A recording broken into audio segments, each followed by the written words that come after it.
mu tombeek jamono joo xam ne nag investiture yi commencé fii ci Sénégal mu bëri lool ay coow yuñ ci nemmeeku wala boog aussi ak ay violence yuñ ko mën a tuddee préélectorale yoo xam ne sax duggaguñ ci élection yi ñu aussi séntu ko ci loolu noonu yëpp ñu gis ko ci xam naa dinañ ci dugg gën a dugg ci détail en détail ci investiture yi ak ci violence bi nga xam ne ñu ngi koy commencé di nemmee ko xam naa foofu sax la ñuy commencé monsieur Niang ak violence bi nga xam ne ñu ngi koy commencé di nemmeeku te yëf yi demagut fenn yow ban jàngat nga am ci acte yooyu noonu. waaw balaa ma wax ci jàngat bi ma am ci violence yi ñu gis fan yi d'abord damay jaale suñu président de la République son excellence monsieur Macky Sall parce que dañoo perdre un cadre de l'APR conseiller spécial am monsieur Abdourahmane effectivement mais aussi jaale aux militants du PASTEF et au président Ousmane Sonko parce que ñoom aussi am nañu événement bu douloureux perte ñi nga xam ne ñoom ñoo newoon ci seen délégation bi ñu leen di jaal sénégalais yëpp te xam ne réew mi ñun ñoo ko bokk donc kenn yéenewu leen ko et di jaal famille ñi nga xam ne aussi ñoom ñoo perte seeni doom donc li nga wax am na gis nañu ko te dañ koy ñaawlu mooy violence moom amul kenn ku koy cautionné ci réew mi donc ñaawlu ko condamné ko mais aussi sensibiliser les acteurs politiques parce que violence même ñi koy yeex mun nañu ko yee mais xamuñ fu muy yegg donc mun na nekk violence boo xam ne day dal ci acteurs politiques yi mun na dal ci militants yi mun na dal si ñi nga xam ne ils sont même apolitiques si population yi si ñi war a voter ji mun na dal si étrangers yi observateurs yi ñëw donc personne n'est à l'abri donc moo war a tax tey ñun ñëpp ñu jël suñu doole suñu xalaat suñu xam-xam pour que acteurs yëpp yi nga xam ne ñoom la élection bi concerné ñu mun a xam ne violence boobu noonu lu war a mun a ñàkk la ndax Sénégal exemple la modèle de démocratie la yàgg nañuy def ay élection di ci génn ci jàmm heure bu ñëpp séentoo ne réew mi day tàkk au finish dañuy wane suñu maturité politique suñu niveau d'avancée de démocratie et je pense que ne loolu lu am solo la victoire finale bi man jàpp naa ne mooy victoire boo xam ne Sénégal day gën a wone démocratie am wone suprématie am par rapport ak yeneen pays yi nga xam ne ñoo nekk Afrique de l'Ouest man jàpp naa ne première victoire bi nga xam ne moo war a génn ci élection yi mooy victoire bi ñu war a wone ci non violence suñ ko génnee beneen bi génn ci urne yi jàpp naa ne boobu moom moo waral même élection yi mais pour man défi bi ñu war a njëkk a relever mooy le défi d'organisation de ces élections participer ci def ko ci jàmm génn ci jàmm réussir ko et won à la face du monde que nous sommes un grand peuple un peuple de démocratie et buñ génnee ci loolu maintenant les résultats yi génn au niveau des urnes aussi defe naa ne ñëpp buñ nangoo ne noonu la Sénégalais yi dese génne loolu mooy seen bëgg-bëgg loolu mooy seen choix ñu accepter ko et passer à l'étape suivante mooy l'étape de développer ce pays et de travailler pour soulager les populations. ku nekk xam na ne élection locale dafa am benn cachet boo xam ne cachet bu particulier la surtout gis nga boo gisee ci violence yi ñaar ñoo xam ne daanaka ñoo bokk même localité foofu la coow li amee est-ce que yow lan nga yaakaar ne lañ war a def en plus de sécurité bu fi état war a teg pour mun a éviter ces dérapages là. waaw man li ma gis suma lecture personnelle la donc je pense que li gën a indi violence yi du population yi ñoom seen bopp mais tey bu fekkee ak coalition bu ne wala leader politique bu ne booy dem yóbbu sa sécurité bopp daje ak beneen leader bu yore sécurité boppam aussi donc à chaque fois kuréel yi am dama war a toog même au sein d'une même coalition tey dama war a toog fii ñu ne non suma leader mooy toog fii sa jàppante mun na fa am mu indi violence ba mun na indi loo xam ne kenn du ko yéene nit ñi mais je veux dire que leader politique yi d'abord dañu war a am cet esprit de dépassement parce que bu fekkee ne yow wóolu nga sa bopp ba dem bay laaj lu toll ni ab dëkk quand même war nga mën a mel noo xam ne tu n'as pas besoin quand même d'avoir voilà di ay nervis autour de yow wala leneen ak leneen sécurité ak yooyu bokkul moo utal ñoo xam ne jàng nañ sécurité xam nañ luy sécurité et ñu def sécurité mais ñoo xam ne dañoo ñëw parce que c'est des gros bras di dal ci kaw ñenn ñi loolu moom ak de bord bu mun di jóge muy opposition comme mu mouvance présidentielle dañ koy ñaawlu parce que aussi il faut que nit ñi xam wax sénégalais xam ne violence ki nga xam ne mooy président de la république moom la ñu dénk réew mi et c'est le garant de la sécurité et moom xam naa ne tey fu violence am ci réew mi am na lu ko métti donc bu jógee ci njabootam am na lu ko métti bu jógee ci opposition am na si lu ko métti moo tax man li may ñaan ñi nga xam ne surtout ñoo ne au sein de la mouvance présidentielle ñu xam ne ñoom njabooti président de la république lañ donc violence warul mën a jóge ci ñoom mais encore une fois aussi violence du ñuy cultiver la dañuy dox vers ça boo xoolee mun ngeen wër média yëpp waa mouvance présidentielle rek ngeen di dégg ñuy apaiser mais au sein de l'opposition war nañ mun a am esprit de dépassement boobu ñoom aussi ñuy dégg ci ñoom benn discours d'apaisement parce que après tout comme ni ñuy wax rek doole yemul donc fi ñuy woo mun nañ leen fa fekk donc loolu aussi il faut que ça soit clair woote jàmm woote non violence taxul ñu doon ay ragal du ñu ay ragal et ceux qui vont nous pousser sur le terrain de la violence sauront que nous allons faire face ça moom il faut que mu leer nañ ñun jàmm la ñuy woote moom la ñuy dox mais jàmm nag day fekk ki ngay woote aussi mu bëgg jàmm et l'opposition c'est que ñun ñoo leen ëpp doole bi ñu yoruñu ko et je pense qu'on peut faire comme eux mais bu fekkee on veut travailler ce pays-là ñoom li ñuy woote bu fekkee ils sont majoritaires bu fekkee ne ñun nous sommes un régime finissant nañ ko wone sur le terrain nañu dem campagne de façon pacifique et dugg ci population yi ñoom ñu joxe seen programme ñu joxe suñu programme mais li ñuy def nii les gens comprennent ci acteurs politiques lañ xam nañu ci politique la bokk victimisation attaqué nañ suma convoi lii ak lii parce que yaa ngi bëgg am ce sentiment d'accompagnement des populations yërëm nañ la dañ koy tooñ dañ koy lii c'est très facile je veux dire que opposition bi war nañ seen leaders yi génn apaiser seeni militants yi wone un discours pacifique dem uti les votes des Sénégalais. moo gën ñuy victimiser wu man dama jàpp ne c'est non waxuma sa ne Sonko day victimiser wu mais dama jàpp ne depuis bu ngeen defee lecture politique man du ma waxal Ousmane Sonko lenn loo xam ne teguma ko ci ay firnde. je vous dis depuis que Ousmane Sonko et Sonko vous génneel leen ma fu Ousmane Sonko mosee taxaw di woo Sénégalais yi ci non violence nañ ma ko génneel. Son discours est un discours vraiment boo xam ne bon. un discours belliqueux. Voilà te loolu je pense que ñëpp mun nañu ko et comme je dis le PASTEF n'est pas majoritaire dans ce pays-là donc comme ni ma ko waxee les gens ont laissé passer une fois et je pense que lii am Ziguinchor nii donc nit ñi ñu ngi koy condamner mais on doit faire attention parce que ñaar ñooñu ñoo mën a indi jàmm mooy l'opposition et le pouvoir. mais bu fekkee ñun ñu ngi calmer nos alliés pour ñoom ñu ne ci jàmm ñee aussi bu ñu calmewul seeni militants affaire bi day dégénérer te kenn ñaanu ko yàlla donc man j'invite solennellement aux leaders de l'opposition que ñoom ñu am cet esprit-là et woo seeni militants ci jàmm parce que bu ñu wóoloo seen bopp nañu dugg ñun ñëpp ñu campagne outil les suffrages des Sénégalais mais buñ fi bëggee taxaw di wone ne ñoom ñoo yore la force te yoruñu ko ils nous trouveront sur le terrain. ok yow leader mouvement de soutien à l'action du président de la République Macky Sall gis nañ jamono yi investiture yi mu jur tamit coow lu bëree bëri surtout ci tête de liste yi au niveau de Dakar ak yeneen régions yi nga xam ne ñoo wër Sénégal ban lecture nga am ci investiture yooyu. waaw investiture moom je pense que ku ko dégg xam ne exercice bu métti la pour les présidents de coalition pour les partis politiques mais aussi pour les acteurs politiques responsables politiques yi et même pour les populations parce que comme ni nga ko waxee élection locale di nga bokk ak nit benn koñ am affinité avec deux personnes yuy xëccoo ab mairie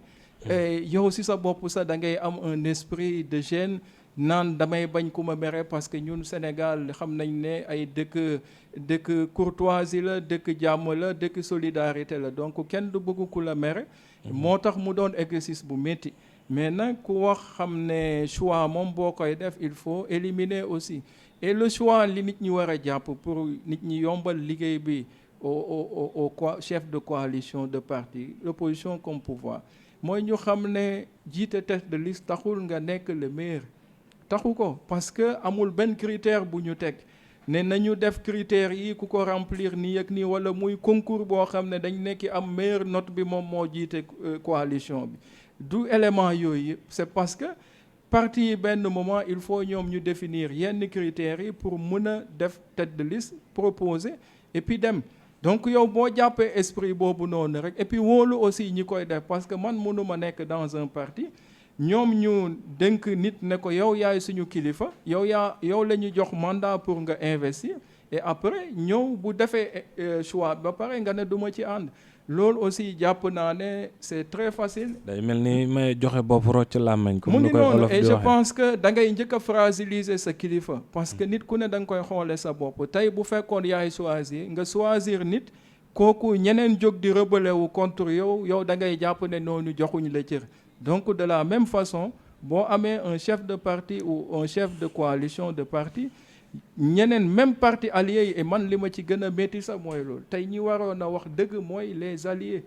parce que ñooñu buñ mënee ñëw nangu ki nga xam ne moom la ñu bokkal parti di chef de coalition bi mun a nangu choix am waxatuma nag ñi nga xam ne moom la bokkal parti donc ñooñu ñoo waroon njëkk a joxe le bon exemple et puis kilifa aussi dañ koy yombalal mission yam. Je pense que le chef de l'État a suffisamment de dossiers si table am yoo xam ne war na ko doy sëkk mais waratul nekk di lijjanti ay kan ñan ñoo d'accord ak ñan ñoo d'accord ñun ñoo war a am cet esprit de dépassement et xam ne bon mbir mi c'est une affaire de parti encore une fois le défi c'est le défi de la victoire de Benno Bokk Yaakaar mais nekkul victoire yi Massamba wala Mademba et leader politique bu jàpp ne tey sa compte politique la ñuy dugal tey résultat Benno Bokk Yaakaar yaa ngi nax sa bopp donc résultat bi c'est le fruit du travail de tous les militants et sympathisants de Benno Bokk Yaakaar et je pense que loolu buñ comprendre ce discours là kenn du jël liggéey boobu ne yaa ko moomu d'ailleurs ku ko defee man jàpp naa ne tu n'as rien compris ce travail est un travail collégial bu concerner tous les populations yi nga xam ne ñu ngi gëm Benno Bokk Yaakaar ànd ak le président de la République et je pense que boo gëmee loolu yow doo xoolati ki ñu investir mais li ngay xool moom mooy li président bëgg mooy victoire yi Benno Bokk Yaakaar. mais am na si ñoo xam ne président dafa investir ñu créer seen liste parallèle bu mel ni boo demee Kolda Mame Boye Diao démb gis nañ Mame Mbaye Niang mu génn wax mais ñoom ñëpp li ñuy avancé dafa mel ni dañoo am bénédiction président maanaam président dafa mel ni ànd na ci yow ban jàngat nga. waaw bon man je ne suis pas dans le secret des dieux c'est vrai que parfois comme li may wax rek des fois autorité bi dina am information yoo amul et politique comme on dit du science exacte aussi. am na loo xam ne peut-être les gens dinañu def ay calcul pour mën a xam nan ban dispositif la ñu war a mën a teg mais encore une fois comme ni ma wax rek l'objectif c'est la victoire de Benno Bokk Yaakaar et je pense que man suma lecture personnelle en fait ay liste parallèle ak ay yeneen candidature au sein de Benno day ne fera que nous fragiliser ak fu mu mën di jóge j'entretiens des relations personnel avec Mame Boye suma grand la suma directeur la mais moi je parle de façon générale li may ñaan nit ñi moom mooy que tey nañu liggéey pour benn but mooy la victoire de Benno kon bokkook jàngat ñi nga xam ne dañuy wax ne ñooñu xëj na seen taxawaay sax c'est plus pour fragiliser l'opposition mais loolu yëpp mën na ne comme ni ma waxee xam nga ci biir parti bi am na ñoo xam ne dañu yore ay mission yu ñu leen confier donc mission yooyu il faut ñu jouer ko mais comme je dis ñoom mënuñu taxaw di naan président moom moo ñu jox ndigal pour ñu def ko ndax président mënul tere yenn dëkk yi ñu def liste parallèle di ko bénir ailleurs le président li muy def na ko ba pare maintenant ñun suñu parti ñun war nañu am aussi suñuy pexe bopp am na Dakar tey bu ñu amee lecture bu ñu am ñun ñooy proposer même au chef de coalition que ne ñun li ñu gis tey mooy trouver une autre liste à Dakar pour mieux fragiliser l'opposition mais c'est pas que le président dafay bañ liste parallèle Tamba di ko autoriser à Kolda non le président son choix des têtes de liste def na ko ba pare maintenant l'organisation interne en fonction spécificité ville bu nekk loolu c'est la coalition Benno Bokk Yaakaar mooy toog di ko analyser di ut ay stratégie parce que ñun suñu objectif c'est de gagner du ñu def Mame Boye Diao tête de liste bàyyi ko mu dem tout en sachant que ça va nous faire perdre mais si on le fait et que ça va en tout cas casser la dynamique de l'opposition, mais on le fait et on soutient cette candidature et puis ñaan président mu nagul ñu lool. donc loolu jàpp naa ne du jógewul ci président mais ci kii bi la jógee ci waa Benno Bokk Yaakaar la jóge. ok kon lépp lu ñuy munti wax daal candidat yi ngeen choisir jàpp ngeen ne meilleur profil yi yooyu la woon. bon jàpp naa bon mënuma wax ne ce sont les meilleurs profils mais jàpp naa ne mooy profil yi nga xam ne en fonction des informations du chef de l'État et en fonction aussi des éléments d'appréciation parce que comme ni ma wax rek kilifa bi nga xam ne moom moo ëpp renseignement ci réew mi la. donc tey def na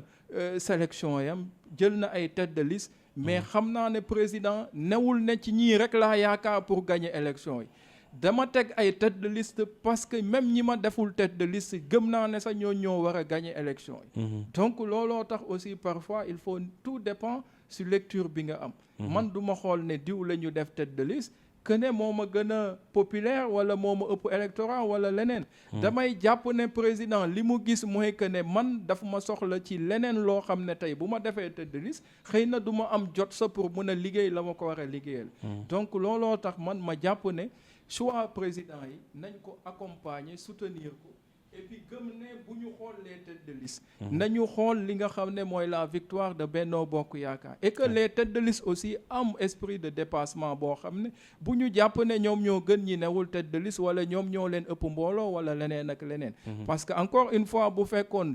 critère de représentativité kese peut-être 50% des gens désignés aujourd'hui ne seraient pas tête de liste. donc pour vous dire ne l'autorité a fait ses choix sur des critères que lui seul sait. ok gis nañ ne tamit c'est même problème amoon na Fatick ak Matar Ba ñenn ñi taxawoon ne maanaam du nekk te maanaam duñ ànd ak moom mais tey gis nañ ne dafa mel ni changement dafa am foofu yow en tant que militant ba nga xam ne waa Fatick nga ban jàngat ngay def. waaw jàngat bi ma ci am mooy déjà comme ni ma wax rek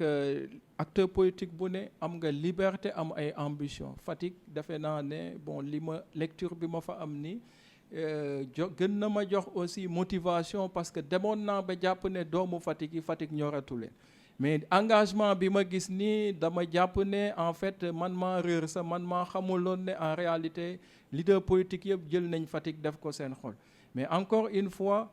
jiite mun nga liggéey sa dëkk te bañ a nekk même maire bu fekkee li ngay wax gëm nga ko man loolu laa gëm parce que aussi c'est pas la personne de Matar Ba qui fera de Fatick li Fatick war a nekk. donc Fatick a besoin de tous ses fils ku si ne da nga am sa passage am sa mission Matar Ba en tant que maire defe naa ne tey bu sañoon moom mooy dàqale ville mooy ëpp réalisation kenn du jiite di naan yàlla naa jël ndaare vraiment il faut nit ñi aussi soit xaw a objectif et puis nekk ay nit ñoo xam ne nit da ngay gëm yàlla et puis xam ne lu am rek yàlla la Matar Ba tegu fa boppam il a été le choix du chef de l'État donc loolu le chef de l'État ñun ñëpp njabootam lañ bu ci tànnee kenn nañ ko nangul loolu parce que man défenseurs yi discipline de parti la dama ko mos di revendiquer et bàyyi naa fi ñoo xam ne ñoom laa gën a amal affinité pour jàppale le choix du chef de l'État donc du tey laay varier sur mes positions donc ñu ma gën a jege de sang dama leen fi bàyyi jàppale wu ma leen pour soutenir Benno Bokk Yaakaar donc je suis une personne de principe ay principe la ànd ak son excellent le président de la République yooyu laay défendre ba tey et je pense que ñoom ñëpp am nañu le droit d'être candidat mais une fois que l'autorité def son choix ñoom ñëpp dañoo war a nangu choix boobu te xam ne dëkk yëpp war nañ mun a bañ a déggal Macky Sall ba mu des Fatick parce que ñun ak moom dañu am relation yoo xam ne benn dëkk amu ko ak moom ku mel ni Birame Faye dégg nañ ne ñëw na ci camp mu tëti Benno ba war a fas yéene ànd ak Matar Ba pour liggéey ci ndax da ngeen ci jouer dara wala dafa ñëwaat à la waaw loolu moom dañ ciy sant yàlla parce que Birame nit ku baax la man comme je dis nous avons Fatick c'est une ville exceptionnelle donc vraiment président de la République am fa ay jàmbaar dëgg la fa am